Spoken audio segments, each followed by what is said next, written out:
والضحى والليل إذا سجى ما ودعك ربك وما قلى وللآخرة خير لك من الأولى ولسوف يعطيك ربك فترضى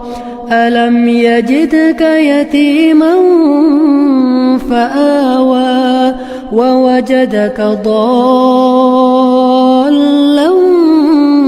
فهدى ووجدك عائلا فأغنى فأما اليتيم فلا تقهر وأما السائل فلا تنهر وأما بنعمة ربك فحدث.